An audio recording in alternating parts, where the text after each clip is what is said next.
Bismillahirrahmanirrahim. Assalamualaikum warahmatullahi wabarakatuh. Halo semuanya, kembali lagi bersama saya di Mama Yusuf di channel baru ini ya. Di sini saya mencoba menjadi guru konten kreator untuk men-sharing terkait dengan pengalaman atau ilmu yang saya dapat. Di sini saya informasikan bahwa saya bukan seorang ahli, saya bukan seorang yang banyak sekali ilmunya. Saya hanya seorang guru biasa yang ingin membagi pengalaman terkait dengan ilmu yang saya dapat selama ini. Oke teman-teman, langsung aja kita ke topiknya. Tapi sebelum itu kita intro dulu.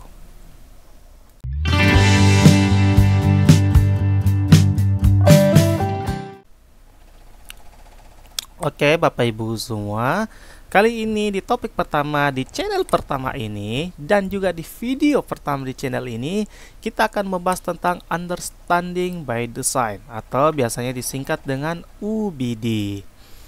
Nah, UBD itu apa teman-teman semua? Oke, kita lihat dulu pengertiannya. Oke Bapak Ibu semua, UBD atau Understanding by Design adalah satu rancangan pembelajaran yang dapat membantu guru dalam mencapai tujuan pembelajaran. Nah, berdasarkan prinsip UBD, kegiatan merancang pembelajaran harus secara utuh sebagai satu kesatuan. Nah, bisa dilihat teman-teman dari PPT-nya. Di sini pada umumnya ya, pada umumnya nggak semua.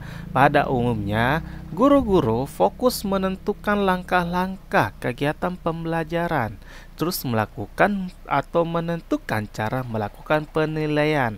Artinya dia menggunakan pada umumnya itu teman-teman ya. Biasanya pada umumnya itu melakukan kegiatan pembelajaran dulu, menentukan dulu langkah-langkah pembelajarannya gimana. Apakah melalui presentasi, melalui diskusi, kerja kelompok. Nah, pada setelah itu baru menentukan kegiatan asesmennya. Nah, asesmennya gimana nih? Nah, gitu guru pada umumnya. Sedangkan prinsip understanding by design atau BD, di mana itu kebalikannya.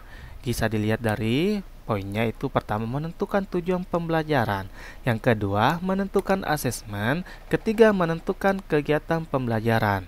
Nah, dengan adanya prinsip understanding by design ini, kita lebih bagus, lebih rapi lah dalam menyusun modul. Nah, jujur, biasanya saya menggunakan prinsip UBD di sini, di mana saya menentukan dulu tujuan pembelajaran, apa yang saya ingin ajarkan ke siswa saya. Setelah itu saya ingin menentukan asesmen apa yang saya ingin gunakan. Yang ketiga itu menentukan kegiatan pembelajaran. Kenapa? Karena pada umumnya teman-temannya sebelum saya mengenal prinsip UBD ini, saya biasanya itu merasa ada yang kurang gitu ya kan. Saya lebih fokus menentukan kegiatan belajarnya dulu agar pembelajaran itu tidak boring. Entahkah melalui mungkin inquiry, melalui persentase, ya, melalui diskusi kelompok, ya kan, atau literatur circle atau yang lainnya seperti itu. Nah, baru saya menentukan asesmennya. Nah, biasanya pada saat menentukan asesmennya, itu biasanya saya tidak mendapatkan tujuan pembelajarannya atau tujuan pembelajaran itu tidak dapat dinilai. Karena saya lebih fokus ke langkah-langkahnya dibanding dengan tujuannya. Apakah berisiko? Betul teman-teman, betul Bapak Ibu guru semua, berisiko. Kenapa dikatakan berisiko? Karena kita akan bingung pada saat nanti formatif maupun sumatif, ya kan, untuk menentukan apakah ada kenaikan nilai pada siswa kita melalui proses pembelajaran kita seperti itu. Nah, selanjutnya gimana sih komponen-komponen untuk menentukan UBD untuk jika kita sudah bisa melakukan prinsip UBD atau kita tertarik nih bahwa wah, saya mau coba understanding by design nih, gimana ya, karena biasanya saya itu lebih ke umum dibanding UBD. Nah, cukup 3 gerakan teman-teman, bisa dilihat dari dokumen berikut. Yang pertama yaitu menentukan tujuan. Nah, tujuan pembelajarannya itu apa? Yang kedua menentukan asesmen, yang ketiga menentukan kegiatan pembelajaran. Nah, di sini teman-teman atau Bapak Guru Ibu semua, kita akan menentukan atau membahas satu-satu. Oke, itu menentukan tujuan pembelajaran kita atau TP-nya, kedua menentukan asesmen, ketiga menentukan kegiatan pembelajaran. Nah, sekarang kita menentukan tujuan pembelajaran. Nah, bisa dilihat dari presentasinya Bapak Ibu semua. penulisan tujuan pembelajaran sebaiknya membuat dua komponen, yaitu kompetensi dan luang lingkup materi. Jadi Bapak Ibu semuanya, dalam understanding by design ini disarankan penulisan tujuan pembelajaran baiknya dua komponen utama. Ada kompetensinya, ada luang lingkup materinya. Kompetensi itu apa? Nah, tujuan pembelajaran itu ya digunakan untuk kurikulum pendidikan Indonesia. Nah, kita lihat di sini. Kompetensi. Nah, kompetensi merupakan yang perlu didemonstrasikan oleh peserta didik untuk menunjukkan dirinya berhasil mencapai tujuan pembelajaran. Nah, contohnya, sini ada kata kunci ya teman-teman, yaitu mendemonstrasikan ya. Sini saya perbesar dulu. Nah, kalau misalnya teman-teman merasa kecil, silakan di zoom di YouTube-nya ya. Itu adalah mendemonstrasikan. Nah, peserta didik mampu yang perlu demonstrasikan menunjukkan dirinya berhasil mencapai tujuan pembelajaran. Jadi ada dua ya teman-teman, mendemonstrasikan dan tujuan pembelajaran. Nah, apa yang didemonstrasikan? Yang pertama, kita harus menjawab dua pertanyaan berikut. Yang pertama, secara konkret, kemampuan apa yang perlu diperhatikan atau didemonstrasikan oleh peserta didik? Kedua, tahap berpikir apa yang perlu didemonstrasikan oleh peserta didik? Nah, di sini teman-teman, itu adalah asesmen diagnostik kita itu berjalan. Itu pada saat pemetakan peserta didik. Nah, nanti saya bikin tentang asesmen diagnostik ya, dan pemetakan peserta didik. Nah, untuk memulai pembelajaran, biasanya kan kita sudah diagnostik di awal. Nah, seperti itu. Yang pertama, kita harus tahu dulu model pembelajaran dari siswa kita apa. Apakah kebanyakan kinestetik, auditori, atau visual. Nah, jadi kok misalnya dia kebanyakan kinestetik, nah pasti kompetensinya mempresentasikan. Kalau misalnya dia auditory, menganalisi mungkin. Kalau dia misalnya visual, seperti itu ya Bapak Ibu. Nah, jadi kita harus tahu dulu kebanyakan siswa kita di kelas pada saat mengajar itu, apakah dia kebanyakan model pembelajarnya auditory, visual, atau kinestetik. Nah, yang kedua, lingkup materi. Nah, luar lingkup materi ini kita harus tahu dulu materi apa yang kita ajarkan. Nah, mungkin berdasarkan buku di-download atau berdasarkan dari laman Kemendikbud atau buku cetak yang ada di perpustakaan sekolah. Nah, luar lingkup materinya. Nah, biasanya teman-teman atau Bapak Ibu guru semua, luar lingkup materinya itu sudah ada di bukunya atau capaian pembelajaran sudah ada di bukunya, capaian pembelajaran atau kompetensi dasarnya. Nah, setelah itu hal apa saja yang harus dipelajari oleh peserta didik? Nah, itu biasanya dari capaian pembelajarannya. Contohnya seperti di bawah ini. Nah, menjelaskan perbedaan hidup benda mati berdasarkan karakteristik. Dua, mengklarifikasi makhluk hidup berdasarkan karakteristiknya. Nah, artinya ketika tujuan pembelajaran sudah dibentuk, nah kita tentukan yang mana kompetensi, yang mana luar lingkup materinya atau kontennya. Nah, seperti ini. Kan ada CP-nya di atas nih. Kita lihat, ini capaian pembelajarannya. Nah, pada fase D, peserta didik mampu melakukan klarifikasi makhluk hidup dan benda berdasarkan karakteristik yang diamati. Nah, ini capaian pembelajaran yang kita dapat dari buku ataupun file yang ada kita temukan maupun di perpustakaan. Nah, kita bentuk menjadi tujuan pembelajaran. Nah, tujuan pembelajarannya ini, yang pertama, kompetensinya apa? Kompetensinya ingat harus sesuai dengan karakteristik peserta didik ya.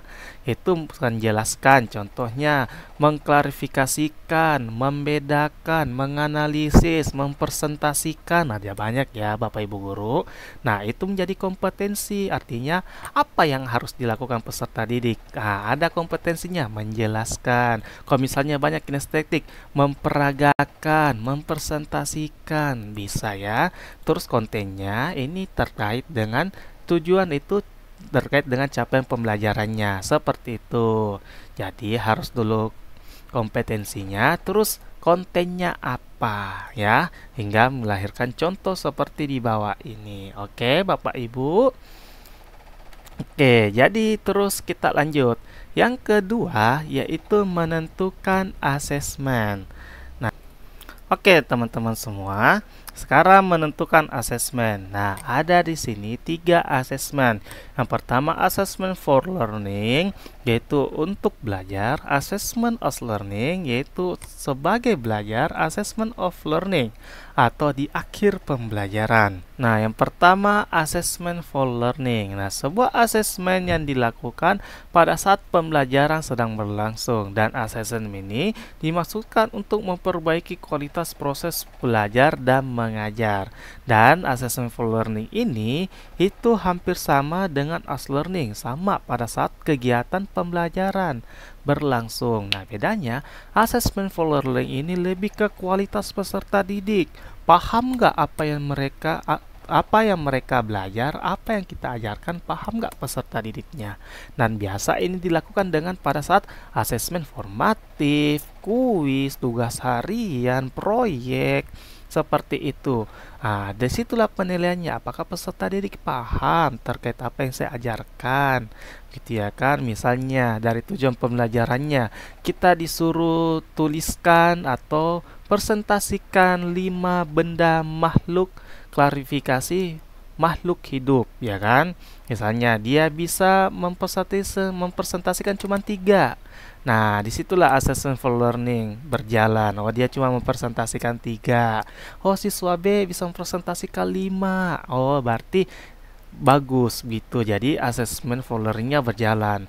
Nah, sedangkan assessment as learning lebih ke kontribusi Bapak Ibu ya. Jadi untuk for learning itu lebih ke materinya. Nah, as learning lebih ke kinerjanya. Misalnya dia itu kinerjanya individu atau kelompok ya. Ada self learning, ada per learning. Misalnya tujuan pembelajaran kita itu menganalisis bentuk-bentuk hewan yang ada sekitar sekolah secara berkelompok. Nah, namun peserta didik ini ada yang kerjanya sendirian, ada nggak mau kerja kelompok, ada juga yang antusias.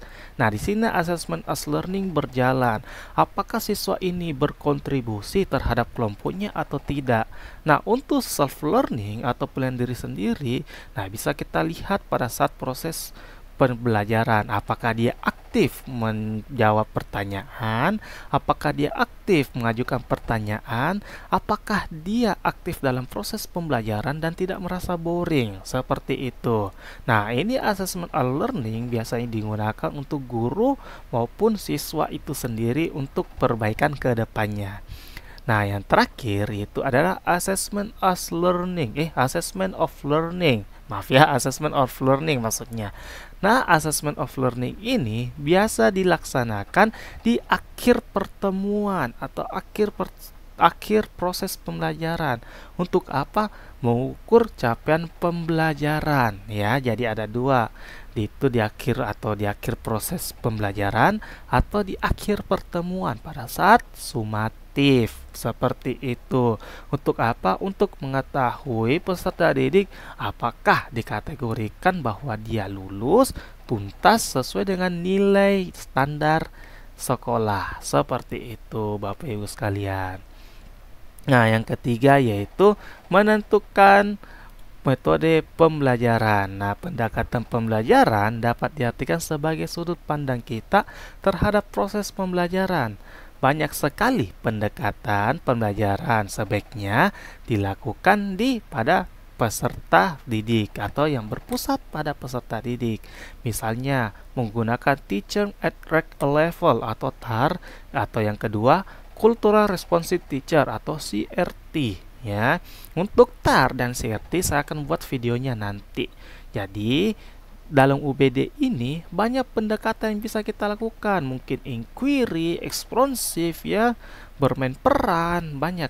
Tapi disarankan yang berpusat pada peserta didik ya, yang biasanya itu teacher at the level. Sedikit info, TAR ini atau teacher at rec level itu biasanya itu pada saat pengelompokan sesuai dengan tingkat kemampuan, dan cultural responsive teacher itu adalah pendekatan terkait dengan budaya yang ada di kelas, seperti itu. Itu. Oke teman-teman, terima kasih atas perhatiannya. Demikianlah materi untuk hari ini terkait dengan UBD atau Understanding by Design. Jika teman-teman punya saran, kritikan, silakan komen di bawah. Tapi jangan lupa like dan subscribe-nya agar channel ini bisa berkembang ya. Oke, terima kasih kepada Bapak Ibu guru. Selamat bahagia dan jangan lupa sukses selalu.